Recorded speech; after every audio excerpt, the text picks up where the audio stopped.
A chave dos grandes mistérios. Parte 12. Semita, 31. Vocatura intelligentia perpetua, et quare vocaturita.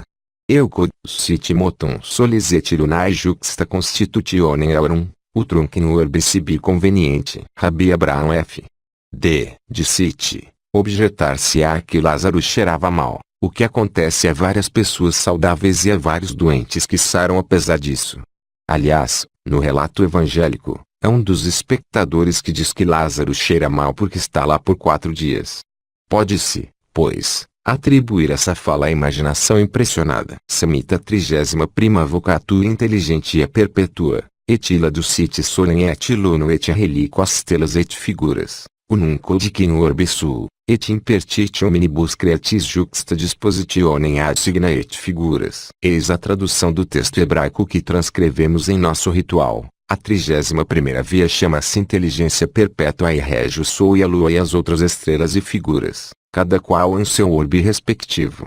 E distribui o que convém a todas as coisas criadas segundo sua disposição nos signos e nas figuras. Vê-se que esse texto é ainda totalmente obscuro para alguém que não conhece o valor característico de cada uma das 32 vias. As 32 vias são os 10 números e as 22 letras hieroglíficas da Cabala. A 31ª refere-se ao, que representa a lâmpada mágica ou a luz entre os chifres de Baphomet. É o signo cabalístico do ou da luz astral com seus 2 polos e seu centro equilibrado. Sabe-se que na linguagem dos alquimistas o Sol significa olho, a Lua, a prata, e que as outras estrelas ou planetas referem-se aos outros metais.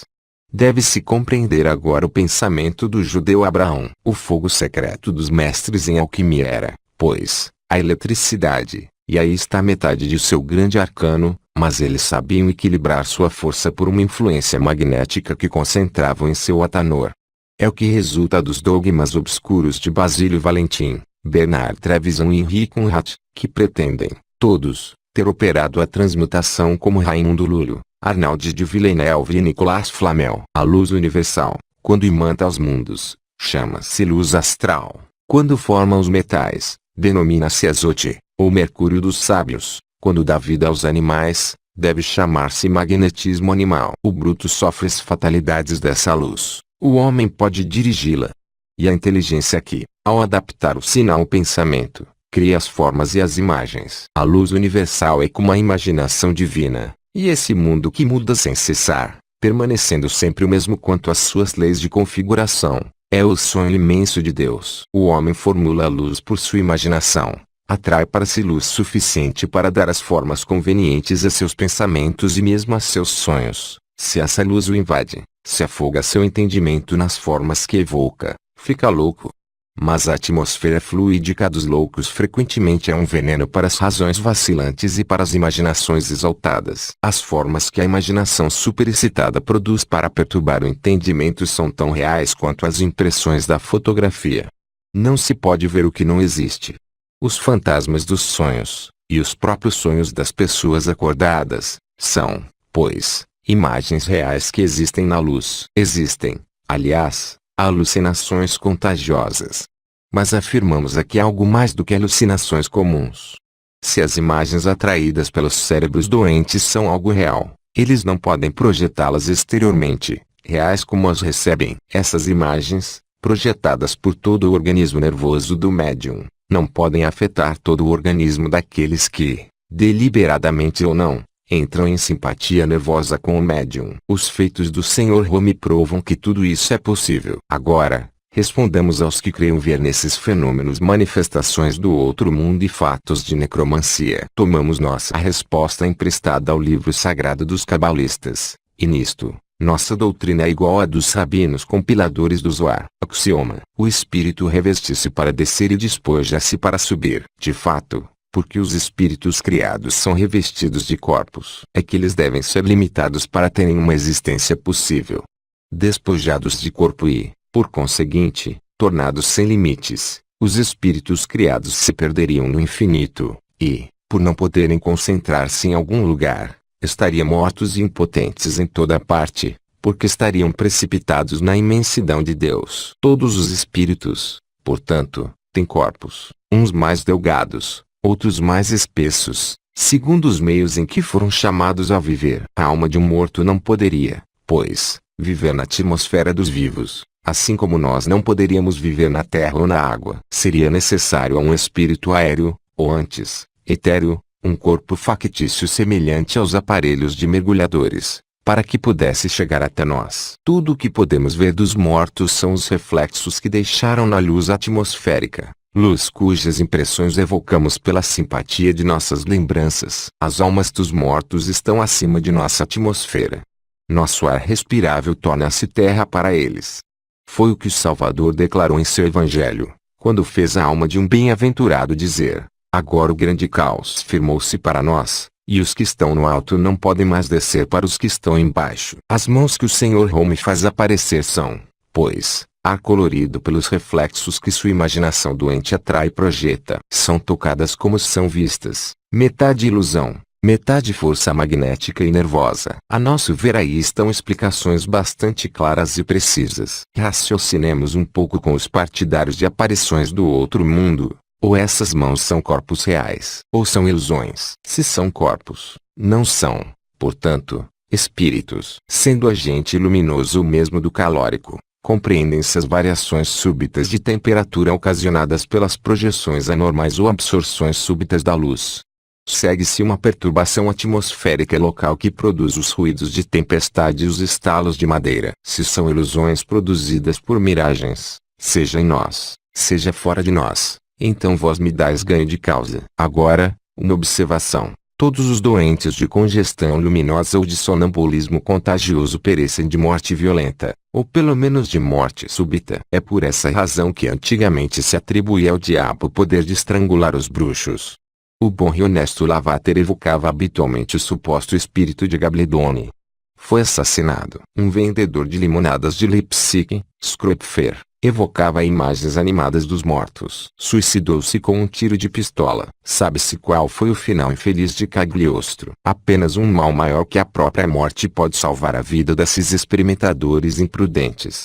Podem tornar-se idiotas ou loucos, e então só não morrem se forem atentamente vigiados para impedir que se suicidem. As doenças magnéticas por si próprias são um encaminhamento para a loucura, e sempre nascem da hipertrofia ou da atrofia do sistema nervoso. Assemelham-se ao histerismo, que é uma de suas variações, e frequentemente são produzidas ou por excessos de celibato, ou por excessos de um gênero totalmente oposto. Sabe-se qual a relação existente entre o cérebro e os órgãos encarregados pela natureza da realização de suas obras mais nobres, as que têm por finalidade a reprodução dos seres. Não se viola impunemente o santuário da natureza. Ninguém ergue, sem arriscar a própria vida, o véu da grande Isis. A natureza é casta, e é a castidade que ela deve às chaves da vida. Entregar-se aos amores impuros é desposar a morte. A liberdade, que é a vida da alma, se conserva apenas na ordem da natureza. Toda desordem voluntária fere, um excesso prolongado mata. Então, ao invés de sermos guiados e preservados pela razão, somos abandonados às fatalidades do fluxo e do refluxo da luz magnética. Ora, a luz magnética devora sem cessar porque está sempre criando, para produzir continuamente. É preciso eternamente absorver. Daí vem as monomanias assassinas e as tentações de suicídio. Daí vem esse espírito de perversidade que Edgar Poe descreveu de forma tão impressionante e tão verdadeira, e que Melville teria razão em chamar diabo. O diabo é a vertigem da inteligência atordoada pelas oscilações do coração. É a monomania do nada, e a atração do abismo, independentemente do que isso possa ser segundo as decisões da fé católica, apostólica e romana, em que não receamos tocar. Quanto à reprodução dos signos e dos caracteres por esse fluido universal a que chamamos luz astral, negar sua possibilidade seria importar-se pouco com os fenômenos mais comuns da natureza. A miragem nas estepes da Rússia, os palácios da fada Morgana, as figuras impressas naturalmente no coração das pedras que Gafarel denomina Gamães, a configuração monstruosa de algumas crianças proveniente dos olhares ou pesadelos das mães. Todos esses fenômenos e muitos outros provam que a luz está repleta de imagens e reflexos que projeta e reproduz de acordo com as evocações da imaginação, da lembrança ou do desejo. A alucinação não é sempre um devaneio sem objeto, desde que todos veem uma coisa, ela certamente é visível, mas, se essa coisa é absurda, deve-se rigorosamente concluir que todos estão enganados ou alucinados por uma aparência real. Dizer, por exemplo, que nas sessões magnéticas do Sr. Holmes saem das mesas mãos reais e vivas, mãos verdadeiras, que uns veem, que outros tocam, e pelas quais outros ainda se sentem tocados sem vê-las. Dizer que essas mãos verdadeiramente corporais são mãos de espíritos é falar como crianças ou como loucos, é implicar contradição nos termos. Mas reconhecer que esta ou aquela aparência, esta ou aquela sensação se produz é ser simplesmente sincero e zombar da zombaria dos homens probos, ainda quando esses homens fossem espirituosos como este ou aquele redator brincalhão do jornal. Esses fenômenos de luzes que produzem aparições mostraram-se sempre em épocas difíceis para a humanidade. São os fantasmas da febre do mundo, é o histerismo de uma sociedade que se entedia. Virgílio conta-nos em belos versos que, na época de César, Roma estava repleta de espectros. Sob Vespasiano, as portas do templo de Jerusalém abriam-se sozinhas, e ouvia-se gritar: os deuses se vão. Ora, quando os deuses partem, os diabos retornam. O sentimento religioso transforma-se em superstição quando a fé está perdida, pois as almas têm necessidade de acreditar, porque têm sede de ter esperança. Como a fé pode perder-se? Como a ciência pode duvidar do infinito e da harmonia? Porque o santuário do absoluto está sempre fechado para a maioria. Mas o reino da verdade, que é o de Deus, sofre violências e deve ser conquistado pelos fortes. Existe um dogma, uma chave, uma tradição sublime, e esse dogma, essa chave, essa tradição é alta magia. Apenas aí encontram-se o absoluto da ciência e a base eterna da lei, o preservativo contra toda a loucura, toda superstição e todo erro, o Éden da inteligência, o repouso do coração e a quietude da alma. Não dizemos isso na esperança de convencer os que riem, mas somente para advertir os que procuram. Coragem e esperança estes, eles certamente encontrarão, uma vez que nós encontramos. O dogma mágico não é aquele dos médiuns. Os médiuns que dogmatizam só podem ensinar a anarquia, uma vez que sua inspiração resulta de uma exaltação desordenada. Eles sempre preveem desastres, negam a autoridade hierárquica, assumem a postura de soberanos pontífices, como Vintras. O iniciado, ao contrário, respeita antes de tudo a hierarquia, ama e conserva a ordem, inclina-se diante das crenças sinceras, ama todos os signos da imortalidade na fé e da redenção pela caridade, que é toda ela disciplina e obediência. Acabamos de ler um livro publicado sob a influência da vertigem astral e magnética e ficamos chocados com as tendências anárquicas de que ele está repleto sob uma grande aparência de benevolência e religião. Encabeçando a obra, vê-se o signo, ou, como dizem os magistas, a assinatura das doutrinas que ela ensina. Em vez da cruz cristã, símbolo de harmonia, aliança e regularidade, vê-se aí a vara de videira tortuosa, com seus brotos em gavinhas, imagens da alucinação e da embriaguez. As primeiras ideias formuladas nesse livro são o cúmulo do absurdo. As almas dos mortos, diz ele, estão em toda parte, e nada mais as limita. Eis o infinito todo povoado de deuses que entram uns nos outros. As almas podem e querem comunicar-se conosco por meio das mesas e dos chapéus. Assim, nada mais de ensino regulamentado, de sacerdócio, de igreja, o delírio alçado à condição de verdade, oráculos que escrevem para a salvação do gênero humano a palavra atribuída a Cambronne, grandes homens que deixam a serenidade dos destinos eternos para fazer dançar em nossos móveis e manter conosco conversas semelhantes àquelas que lhes empresta a Berwald de Verville como meio de ter sucesso. Tudo isso causa piedade, e, no entanto, na América, propaga-se como uma peste intelectual.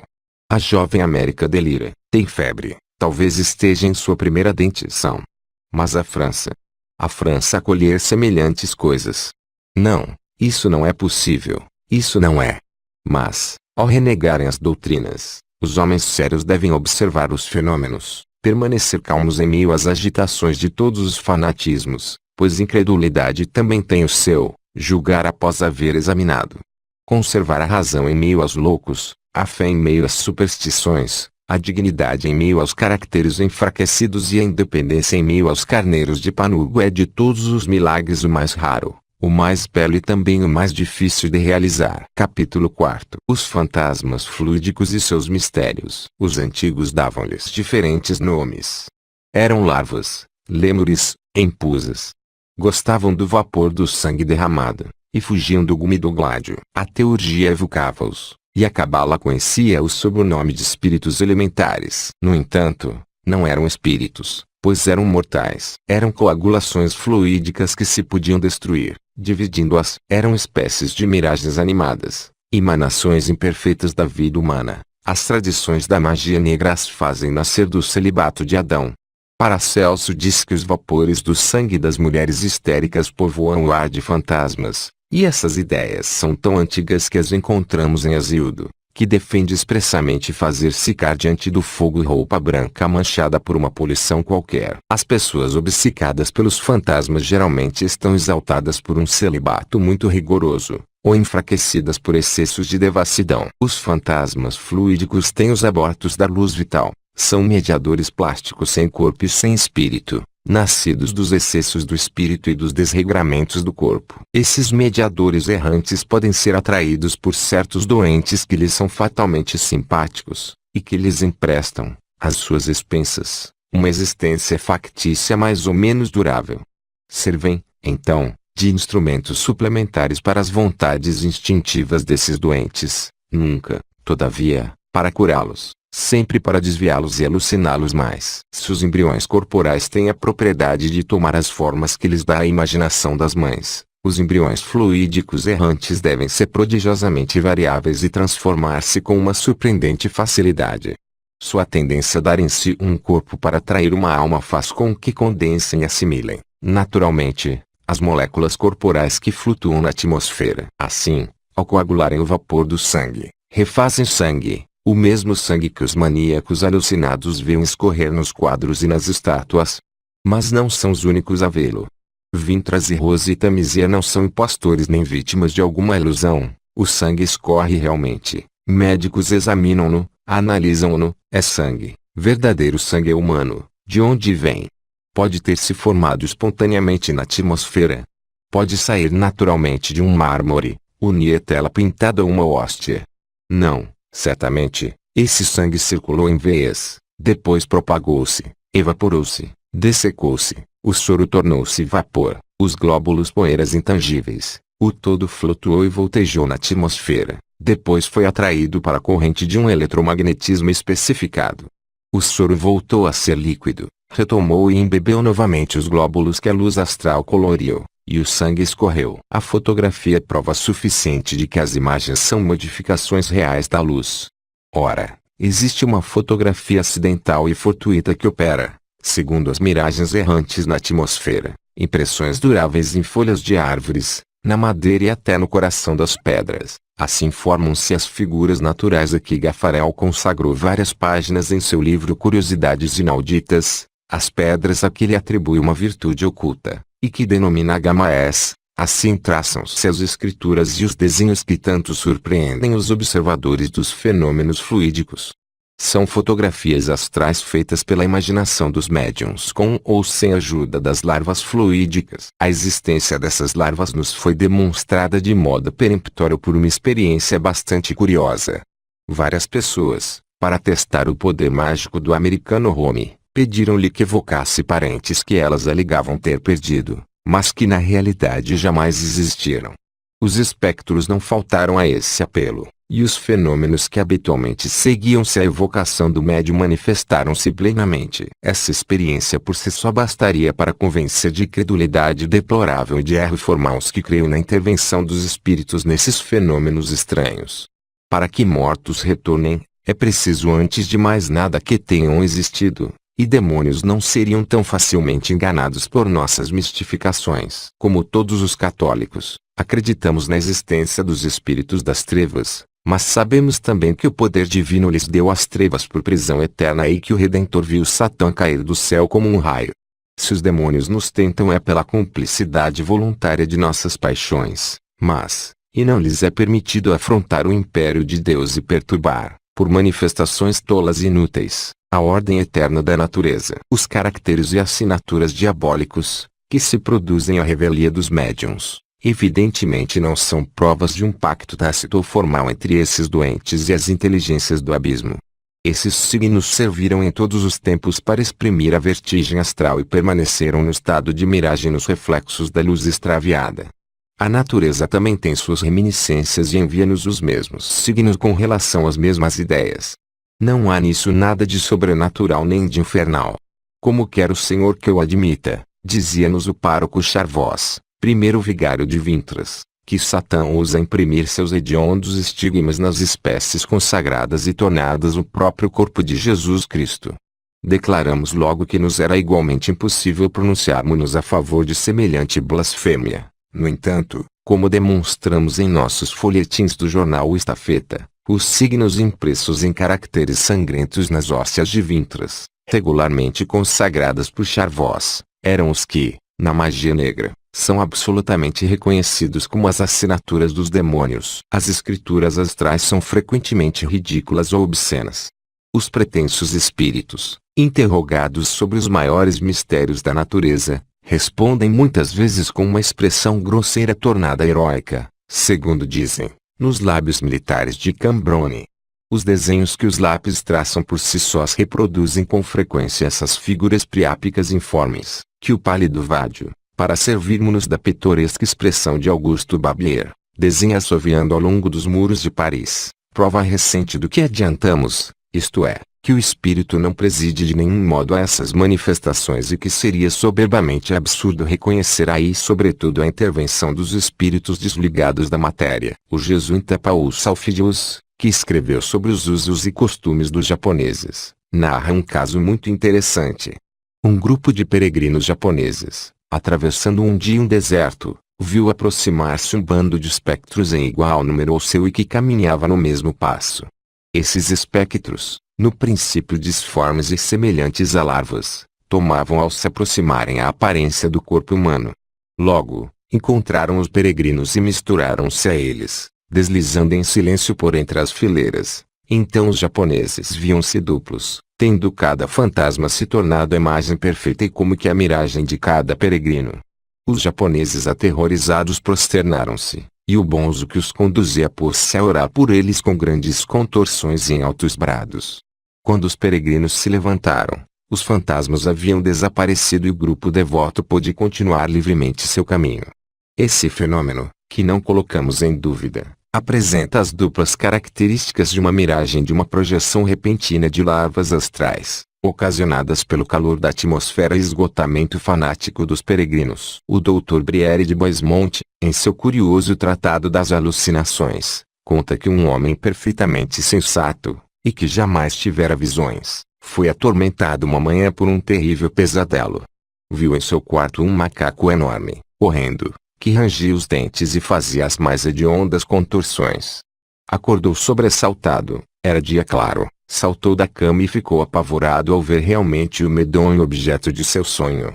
O macaco estava lá perfeitamente idêntico àquele do pesadelo, igualmente absurdo, igualmente assustador e fazendo as mesmas caretas. O personagem em questão não podia acreditar em seus olhos, permaneceu cerca de meia hora imóvel, observando esse singular fenômeno e perguntando-se se estava com febre alta ou se estava ficando louco. Aproximou-se, enfim, do fantástico animal para tocá-lo e a aparição dissipou-se. Cornelius Gema, em sua História Crítica Universal, conta que em 454, na ilha de Creta, o fantasma de Moisés apareceu para alguns judeus na praia, trazia na fronte seus chifres luminosos, na mão sua vara fulminante, e convidava-os a segui-lo apontando-lhes o horizonte na direção da Terra Santa. A notícia desse prodígio espalhou-se, e uma multidão de israelitas precipitou-se em direção à margem. Todos viram, ou imaginaram ter visto, a maravilhosa aparição. Eram em número de 20.000, no dizer do cronista, que supomos ter exagerado um pouco. Logo as cabeças esquentam-se, as imaginações exaltam-se, acredita-se num milagre mais extraordinário do que foi outrora a travessa do Mar Vermelho. Os judeus formam-se em colunas cerradas e correm em direção ao mar. Os últimos empurravam os primeiros com frenesi, acreditavam ver o suposto Moisés caminhando sobre as águas. Foi um terrível desastre, essa multidão quase toda afogou-se, e a alucinação só se extinguiu com a vida da maioria desses infelizes visionários. O pensamento humano cria o que imagina. Os fantasmas da superstição projetam sua disformidade real na luz astral e vivem dos próprios terrores que os conceberam. Esse gigante negro que estende suas asas do Oriente ao Ocidente para ocultar ao mundo a luz, esse monstro que devora as almas, essa aterrorizante divindade da ignorância e do medo, numa palavra, o diabo, ainda é, para uma multidão de crianças de todas as idades, uma aterradora realidade. Em nosso dogma e ritual da alta magia, representamo-lo como a sombra de Deus, e dizendo isso ocultamos ainda a metade de nosso pensamento. Deus é a luz sem sombra. O diabo é apenas a sombra do fantasma de Deus. O fantasma de Deus. Esse último ídolo da terra. Esse espectro antropomórfico que se torna maliciosamente invisível. Essa personificação finita do infinito. Esse invisível que não se pode ver sem morrer. Sem morrer ao menos em inteligência e em razão. Pois que para ver o invisível é preciso estar louco. O fantasma do que não tem corpo. A forma confusa que há sem formas e sem limites. Eis o que adora sem saber a maioria dos crentes. Aquele que é essencialmente, puramente, espiritualmente, não sendo nem um ser absoluto, nem um ser abstrato, nem a coleção dos seres, numa palavra, o infinito intelectual, é muito difícil de se imaginar. Assim, toda a imaginação a seu respeito é uma idolatria. É preciso nele crer e adorá-lo.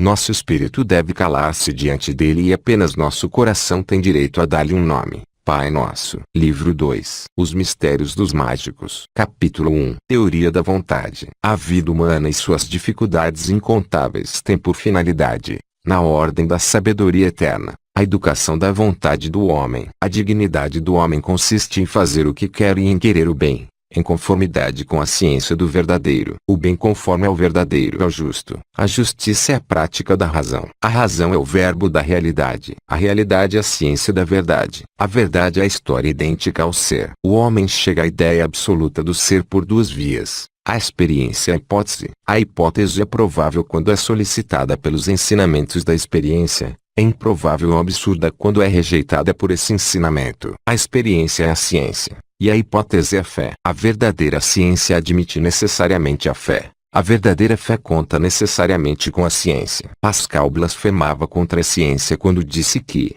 pela razão, o homem não pode chegar ao conhecimento de nenhuma verdade. Assim, Pascal morreu louco. Mas Voltaire não blasfemava menos contra a ciência, quando declarava absurda toda a hipótese da fé e admitia por regra da razão apenas o testemunho dos sentidos. Assim, as últimas palavras de Voltaire foram esta fórmula contraditória: Deus é a liberdade. Deus, isto é, um mestre supremo, o que exclui toda ideia de liberdade, como a entendia a escola de Voltaire. E a liberdade, isto é, uma independência absoluta de todo mestre, o que exclui toda a ideia de Deus.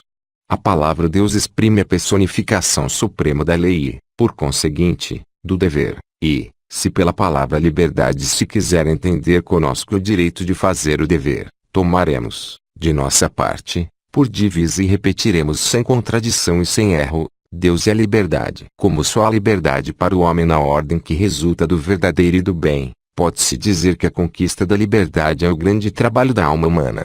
O homem, libertando-se das más paixões e de sua servidão, de certo modo cria-se a si próprio uma segunda vez. A natureza fizer-o vivo e sofredor, ele se faz feliz e imortal. Torna-se, assim, o representante da divindade na terra e exerce relativamente sua onipotência. Axioma 1. Nada resiste à vontade do homem quando ele sabe o verdadeiro e quer o bem. Axioma 2. Querer o mal é querer a morte.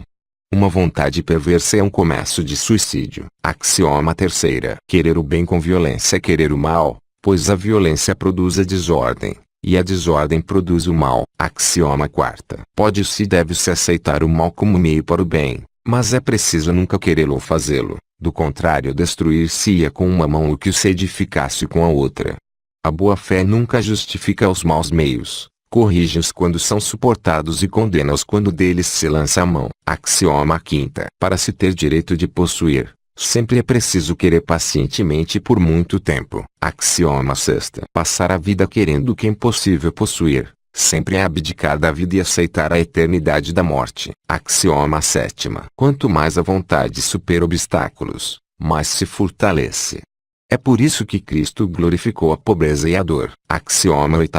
Quando a vontade é consagrada ao absurdo, é reprovada pela eterna razão. Axioma 9. A vontade do homem justo é a vontade do próprio Deus, e é a lei da natureza. Axioma 10. É pela vontade que a inteligência vê. Se a vontade é sã, a visão é justa. Deus disse, que seja a luz. E a luz é, a vontade disse, que o mundo seja como eu quero ver. E a inteligência vê como a vontade quis. É o que significa a expressão assim seja, que confirma os atos de fé. Axioma 11. Quando alguém cria fantasmas, põe no mundo vampiros, e será preciso alimentar esses filhos de um pesadelo voluntário com seu sangue, sua vida, sua inteligência e sua razão, sem nunca os saciar. Axioma 12. Afirmar e querer o que deve ser é criar. Afirmar e querer o que não deve ser é destruir. Axioma 13. A luz é um fogo elétrico colocado pela natureza a serviço da vontade. Ilumina os que dela sabem servir-se, queima os que dela abusam. Axioma 14. O império do mundo é o império da luz. Axioma 15. As grandes inteligências cuja vontade equilibra-se mal assemelham-se aos cometas, que são sóis abortados. Axioma 16. Nada a fazer é tão funesto quanto fazer o mal, mas é mais covarde. O mais imperdoável dos pecados mortais é a inércia. Axioma 17. Sofrer é trabalhar. Uma grande dor sofrida é um progresso realizado.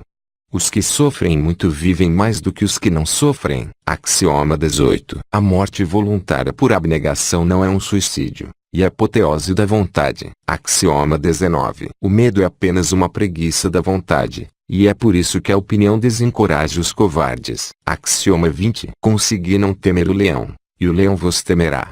Dizei à dor, quero que tu sejas um prazer, e ela se tornará até mais do que um prazer, uma felicidade. Axioma 21. Uma corrente de ferro é mais fácil de quebrar que uma corrente de flores. Axioma 22. Antes de declarar um homem feliz ou infeliz, sabei como fez a direção de sua vontade. Tibério morria todos os dias em Capri, enquanto Jesus provava sua imortalidade e sua divindade no Calvário e na cruz. Continua.